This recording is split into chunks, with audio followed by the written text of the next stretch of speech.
that's for me, living life so merrily. It's so easy, can't you see? Polka, polka, that's for me. Polka, polka, everyone come along, it's lots of fun. Miguel Dorati back here at the Talk and Shoot podcast. I'm going to go solo again with you here. We're going to talk some shoot about the WWE, the World Wrestling Entertainment Corporation. They had their WWE Battleground pay-per-view last night, July 19th, and we're going to get into that. Now, you know, there's going to be a lot of blogs out on wrestling and stuff like that, but I am going to take a perspective of looking at the odds and the pay-per-views that they do. And, you know, I watch the shows and stuff. I'm no expert on the ins and outs of all the things that go on in the business, but I can certainly talk about the odds, and I found the odds for Battleground very interesting. Now, people think of WWE, and they obviously we know there's scripted endings, and you know that it's not competition, but it's more entertainment, as the name implies. And why are there odds on this stuff? Well, you know, I mean, the bottom line is the company's built on entertaining, and it has that in common with UFC and boxing and that sort of stuff, is that, you know, there's an entertainment aspect of it. At the end of the day, people want to be entertained. And the company has really done, over the years, a remarkable job in, you know, throwing in and using all the tools that they have, you know, to do some variations and things. And you can actually bet on this stuff because a lot of the times you go into the pay-per-views without knowing exactly what's going to happen.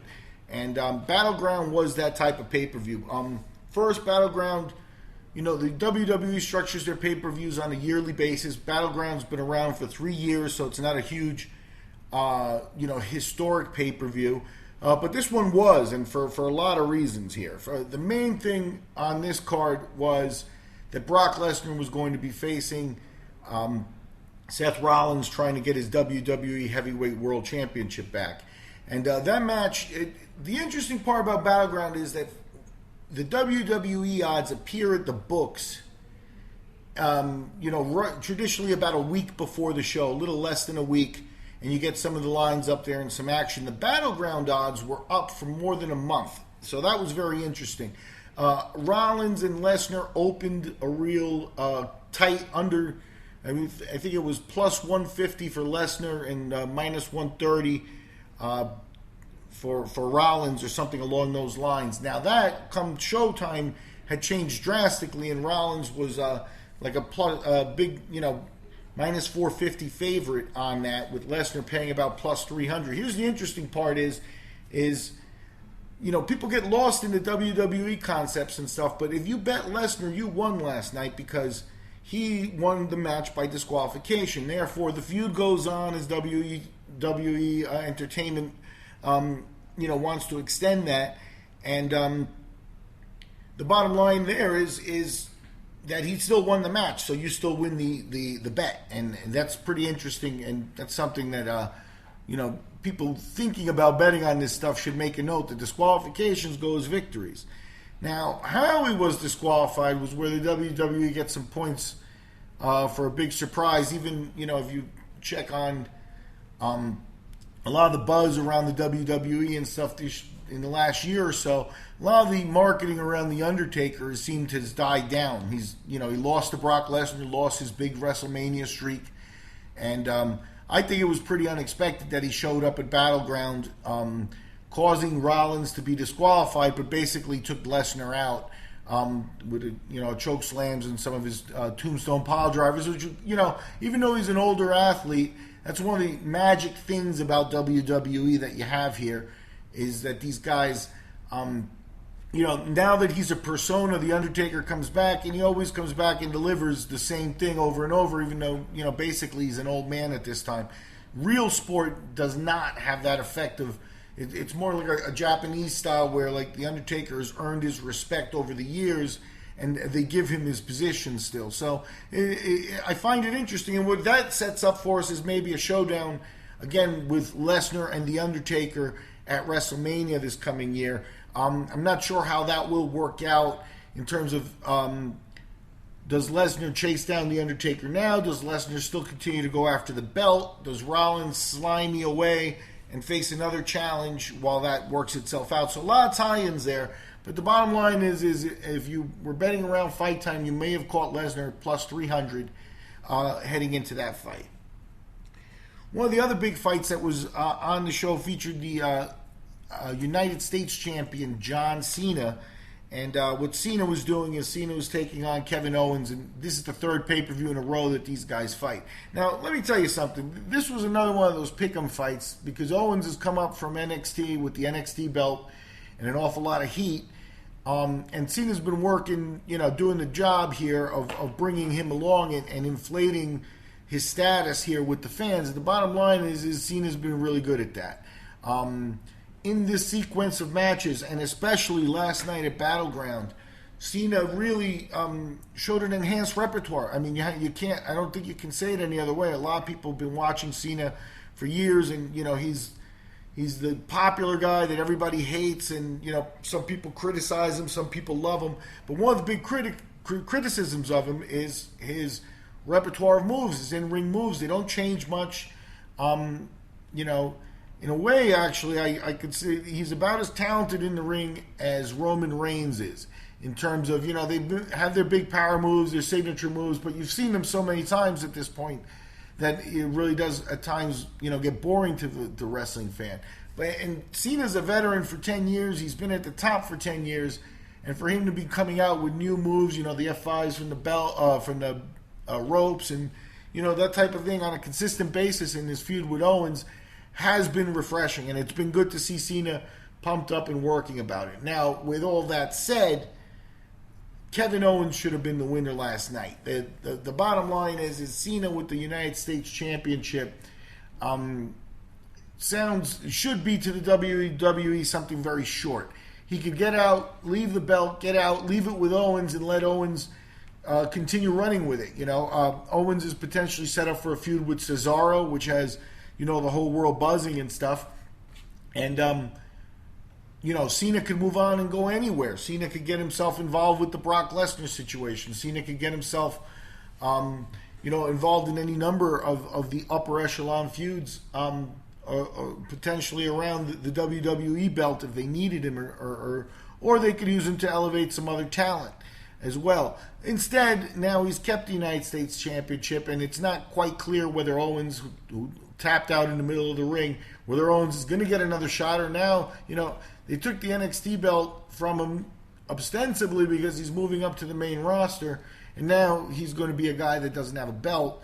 And that's unfortunate because they had a real chance to have him elevate, and he's also been a really good heel. He's a very, the types of heels that we've been getting from the WWE these years has been really good. And, with Seth Rollins, I like his, architect, very tired of the authority. And Owens, as a bad boy, kind of replaces your CM Punk character, your anti-hero, the guy that, people love to hate or however you want to quantify it.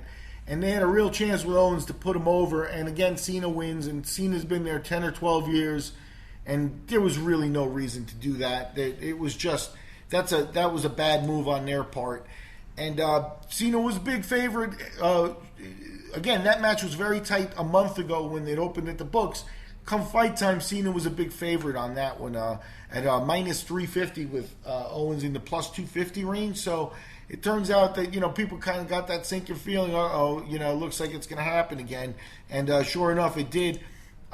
Giving Cena, Cena is a bona fide star. He is a WWE superstar, and he is one of the hardest working anybody who watches WWE over the last 10 years, and you're sick of Cena, just look at the body of work the guy puts out. The guy is always on TV, he's always working, he's always moving around and stuff. So I'm not disrespecting John Cena, his career, or his legacy. He deserves, everything he gets. However, there does come a time where, in the recycling of things, even in the old days, you would have a guy actually go away for a year or so, maybe rest or, wrestle in a different region or whatever. And, Cena's just been their go-to guy and their go-to guy and their go-to guy every time. And here again, here was a chance to let him go rest, let him go heal up, spend 6 months away, bring him back, do something crazy, bring him back as a heel. or bring him back to save the day if there's a big crisis or something. And you'd get more out of Cena than just wearing him, the fans out with that. But anyway, I digress on that. That was the second match there. Now, the third match that really had everybody's attention on there. And the WWE, again, did a fantastic job this show of, a fantastic job, but a very good job of mixing things up on this show. They did have the Ryback, Big Show, The Miz Intercontinental match. Now, the title fights are always interesting because people think, oh, the winner gets the belt. But with disqualifications, countdowns, interferences, and all the other stuff that can happen, more often than not, you can get a guy who wins and doesn't wind up with the belt in some way. That match was going to be interesting because Ryback, who's emerging here as a nice Intercontinental champion, and he looks comfortable in the role. He's finally being used right, it looks like, by the WWE. And he's got The Miz and Big Show, who I believed were there to put him over. Ryback could use a nice win, toss the Big Show around, look strong, humiliate The Miz, who's basically been the same character for the last bunch of years as well, and is really boring. And, just basically put Ryback over. But that match was out because of an injury to the big guy, Ryback. So hopefully he gets back in there healthy and establishes himself. Now, getting back into the other match, this also match was razor thin at the books when it came out. Even last night, there was no way that the line was getting too far in either direction here, although there was plenty of movement. Now, I'm talking about the Roman Reigns and Bray Wyatt fight. What you have here is you have a classic setup and I believe this is a really good turn in Roman Reigns' career. Now, there's people who think maybe he should have been the champion already. Maybe they should have already gotten him the belt.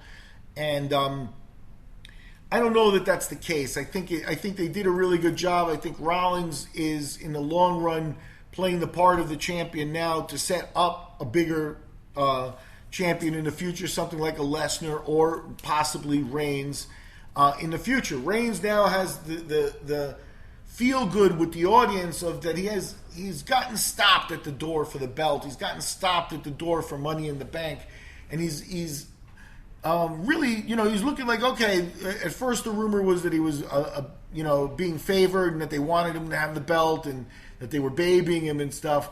And now you've got him reaching for the belt, reaching for the Money in the Bank, and failing with adversity, and people like him. And he's actually been working really hard in the ring. Like I said, I'm not enamored with his in-ring moveset.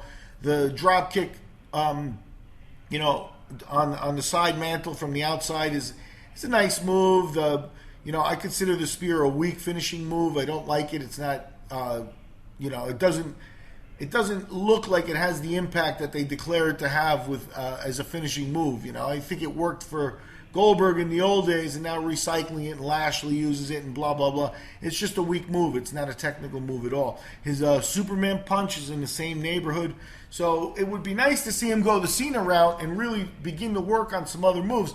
But I'm not discrediting Roman Reigns. He's been a great star for them. And in the adversity he's faced with the losses and things, they're actually building him up to be a bigger star. Now, in Bray Wyatt, I don't think they know what they have. The fact is he's an incredibly unique character.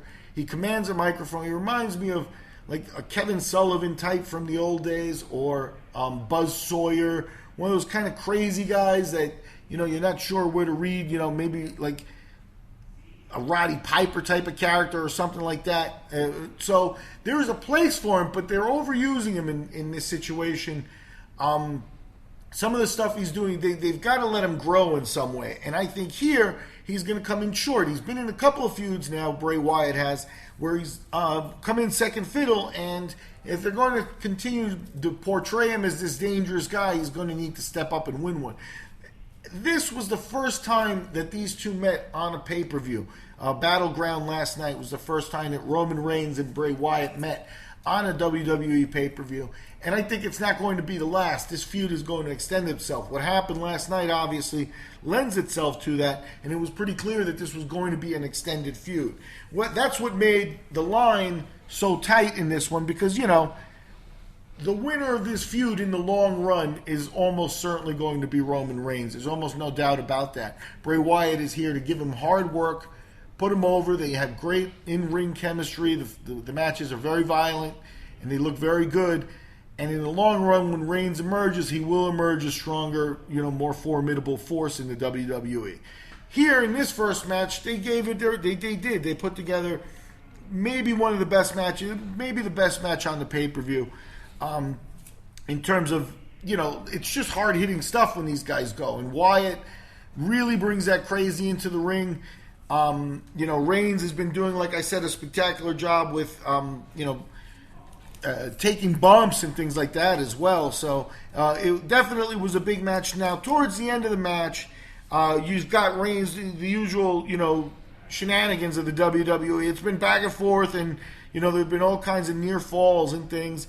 And what you got there is you got Reigns starting to get the advantage at the end of the match. It's really looking like it's going to be the end.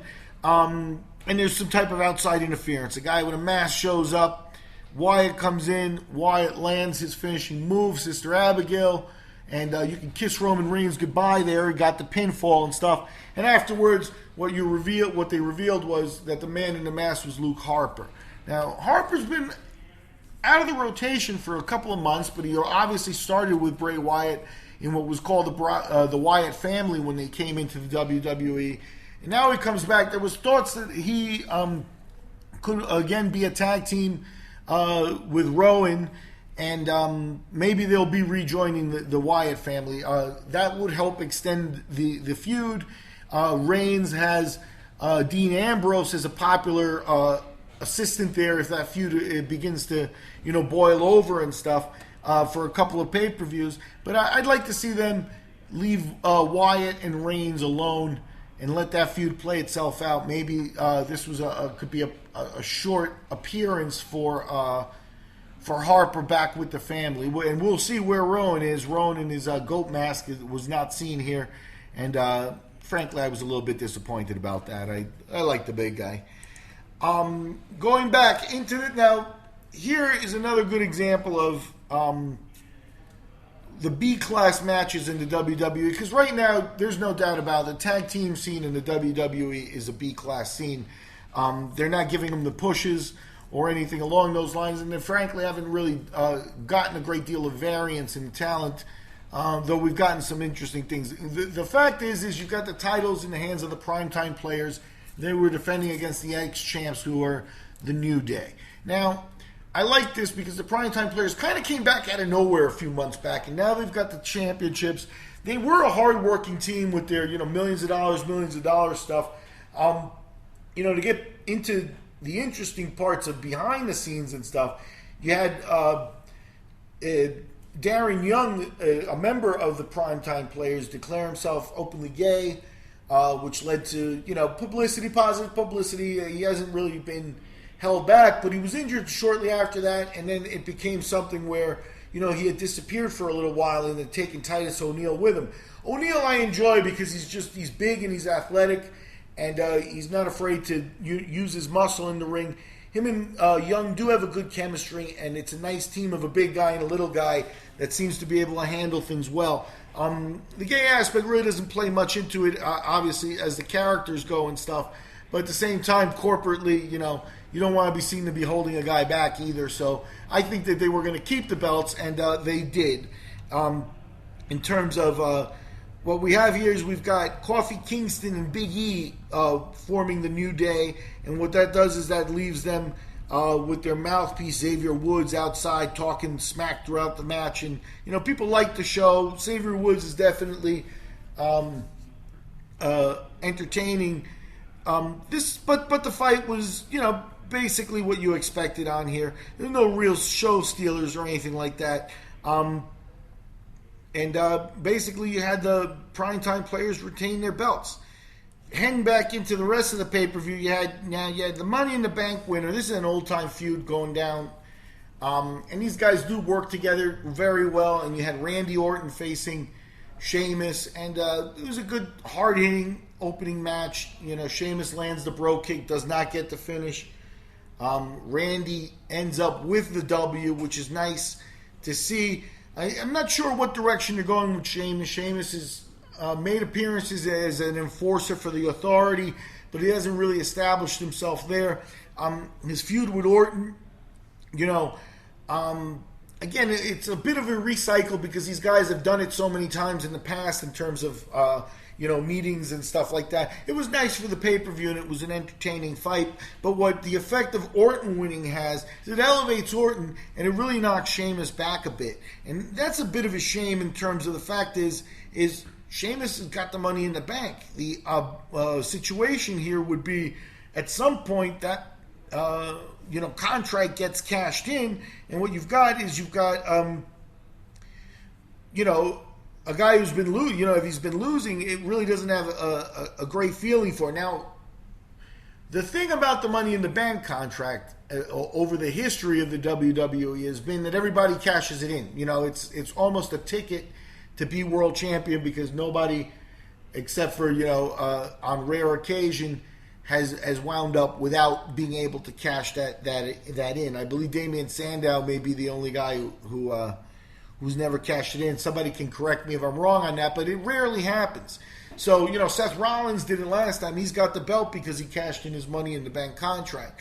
So now you've got, Sheamus, who's supposed to be, at the foot of having the WWE belt, at the foot of inserting himself into the Brock Lesnar, Seth Rollins, or is he if Lesnar wins, does he get Sheamus next? If Sheamus was an enforcer for the Authority, it would certainly look that way, and his character is not helped with a loss to Randy Orton, which is what happened here. So it'll be interesting to see how that match goes on. And I think we had another throw in here at the end that sees R-Truth finally and hopefully lose for the last time to King Barrett. Wade Barrett's a guy that the WWE also doesn't seem to know what to do with. Him and Bray Wyatt, there are a couple of guys, there are a lot of guys actually that sometimes you wonder in the creativity department what's going on. Wade Barrett has been King Barrett, and he's had different personalities with his Bad News Barrett and stuff like that. And some of them were actually beginning to work, or at least he was beginning to establish himself, and they always seem to go away with it. This King Barrett one is a bad one. Now, he did win a tournament, and that should give him some respect, but the WWE creative has turned it into a joke by bringing in R-Truth. Now, I love R-Truth. I think he's hilarious, and for a mid-level card guy, he's a very hard worker. His moves are getting a little old as well, but he's a very hard worker, and I enjoy watching R-Truth. I'm not putting R-Truth down. But basically what they did is they matched Barrett up with Doink the Clown. He comes out in a towel with a plastic hat and a plunger imitating the King. And, Barrett's right. Barrett won that tournament and should be handled with respect. And I think that the respect obviously starts with the creative department. If they're not going to put him in a position where he's going to look good, and let's be clear about that. They have not put him in a position where he's going to look good. Barrett can only do what he can. Finally, hopefully this dispatches that feud and we won't see any more of that. Now, where are we going with all this stuff? So Battleground is in the books. It was, generally rating it, I would rate it a B+ show. Some good surprises in there. Some very hard-working matches, but still there left a couple of things, left questions, such as, Randy Orton's victory and a couple of other things along those lines. Bringing The Undertaker back, like I said, a terrific surprise. We will see how that plays out. Traditionally, he's always come back for WrestleMania, which will have us waiting until 2016. Now, the WWE in the next little bit of time also has a couple of other things. Remember, this pay-per-view was Brock Lesnar's return to pay-per-view since WrestleMania. He'd been suspended for going on a violent rampage after not getting his belt rematch. And they brought him back to challenge Seth Rollins. Now, here he was. He's actually won this match by disqualification. Does he continue to pursue the belt, or does he veer off and have a feud with The Undertaker? What this means to me is that The Undertaker is going to be working before WrestleMania. And that's going to be interesting because he's an older guy. He's a big, slow now, and we'll see how much in-ring time they have. It can be managed and they can do well. What that does too is it also reminds me that the WWE sort of has Sting still hanging around out there.